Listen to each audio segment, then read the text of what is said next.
All right, Tulsi-crats, Bernie-crats, free radicals, indie-crats, I don't know, people who are just disaffected, free radicals like myself, right here. I am Dave, and this is the Radical Independent.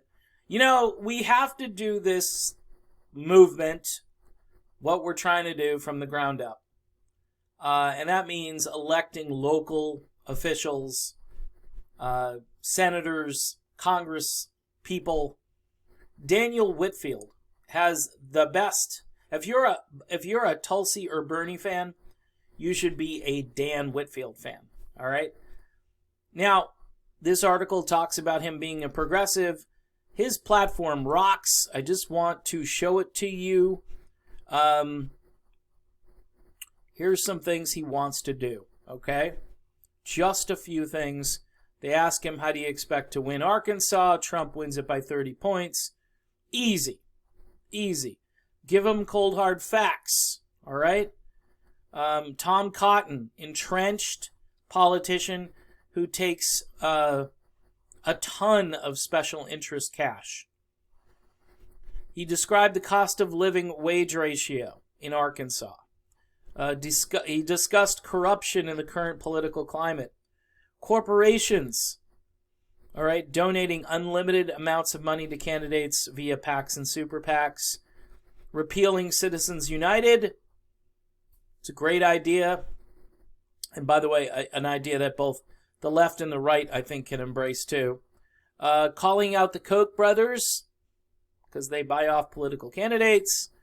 A constituent should be able to go online and access their representatives' bank statements to see where and how they spend their money. Wow, that's a powerful idea. Seeing exactly how much tax revenue was generated and where it was spent. He calls Julian Assange a hero.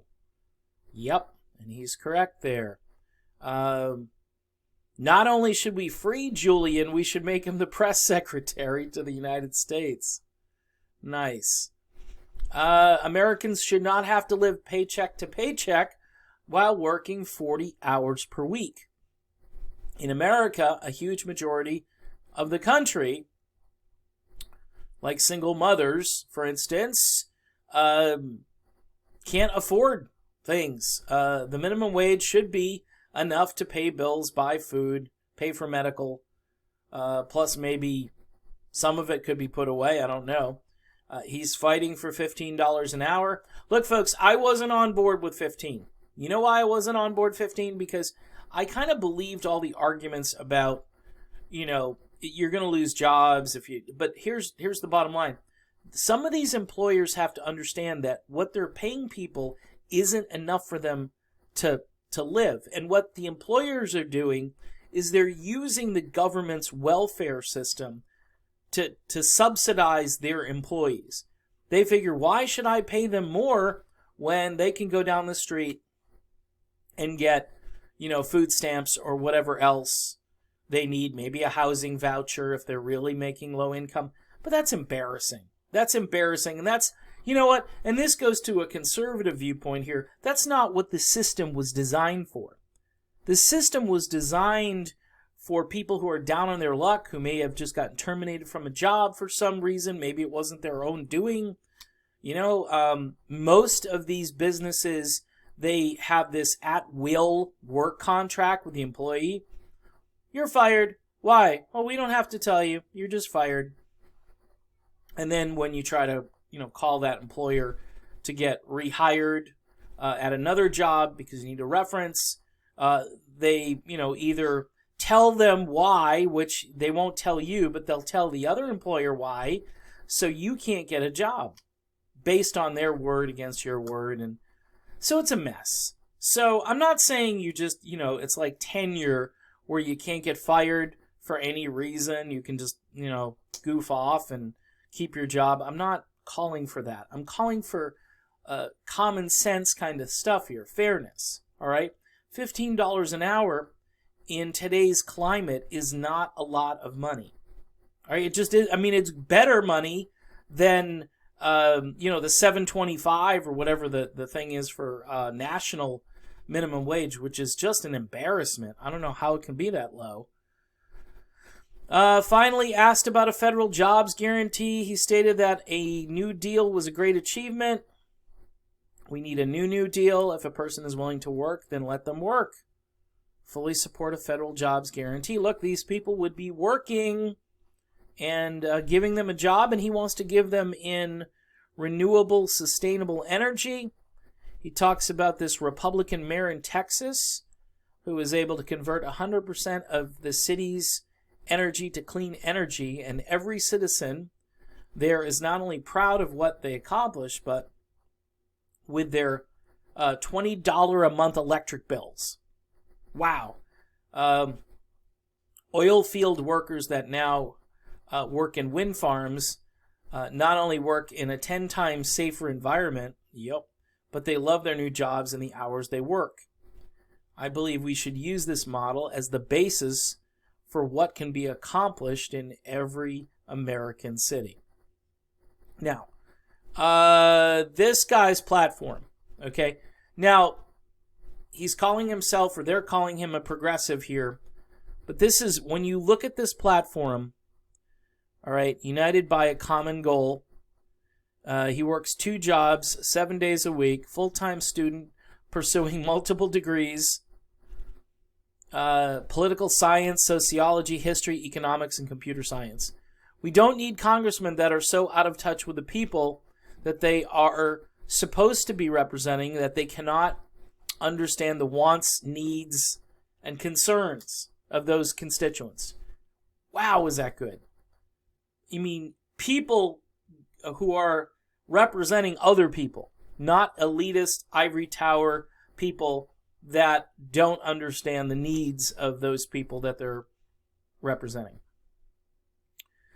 He wants people to get involved. I want to get down to the issues here. Here it is. So he's for Medicare for all. So am I. Relieve student debt. So am I. It's got to be done. It has to be done. If you can bail out banks and car companies, all right, because they were too big to fail. Hey, maybe I'm a little overweight, but I'm too big to fail. There are a lot of people who are too big to fail. We should all be too big to fail. What a country we live in where, well, this company is just too big to fail. Well, why are they too big to fail? They need to reset. Use the bankruptcy laws. Campaign finance reform. I mean, I'm just going to go down these issues. They're all fantastic. And you can read on his website. It's danwittcongress.us. By the way, I Googled the crap out of this guy because I had forgotten his name. And I apologize, Dan. I switched my Twitter account. Once I did that, I lost all those contacts. And now I'm starting to get some of them back. But I had to ask a friend, what's that guy's name running for Congress again? Because I want to talk about him. And I tried Googling, independent running. He's running as an independent, by the way. Which, again, for me, it's like some kind of political drug. All right? It's just, this is it. This is what we need to do. The Dan Whitfield model. All right. So anyway, I tried Googling. Couldn't find him for some strange reason. That algorithm was working against me. Tax enforcement and loophole closure for corporations and billionaires. Lowering taxes for the working class. Amen. Okay. Supposedly conservatives, they believe in lowering taxes for the working class, but they don't. They typically do for large corporations because it's all supposed to trickle down. Well, if it was trickling down, we wouldn't have such wealth inequality that you can't really deny. All right? It's kind of like the temperature in June being... look, skeptic on certain things, I was. All right? But when you start to see actual physical evidence of things happening, like June was the hottest month on record around the world. All right? So you kind of have to think, all right, hottest month on record. Is that a trend? That is kind of unusual. That's worldwide. I think there might be some climate change going on here. I don't know. Just a hunch. Ending the war on drugs, I'm fine with that.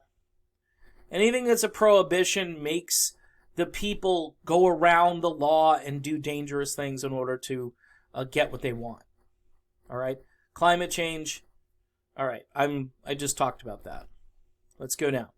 No more foreign wars. Oh my gosh, this guy is perfect. But notice in the middle here, this is where I like this guy even more.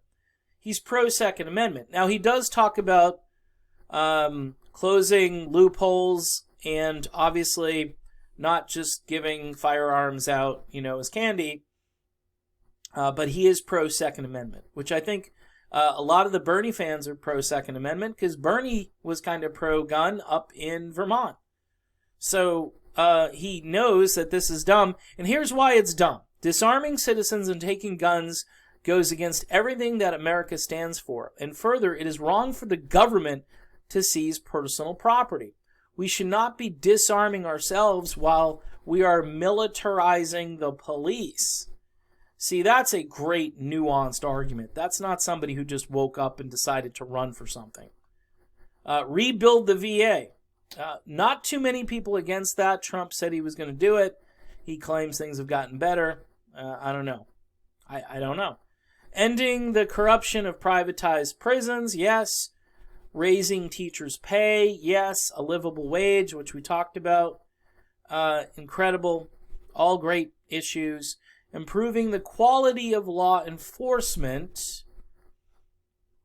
Now that's interesting because he's complaining about the military, but he's okay with the law enforcement people. How many people are willing to put their life on the line for such a small salary? The cops don't get paid a lot of money.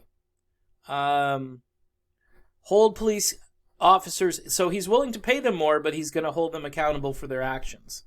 So that's what I call an equal opportunity offender or defender, depending on how you want to look at the issue. Requiring homeless shelters to accommodate the disabled. So that's a decent thing. That's well thought out. Better educating voters. This might be the toughest one. I propose we require candidates on ballots to record short videos covering their policy stance on at least 3 different policies.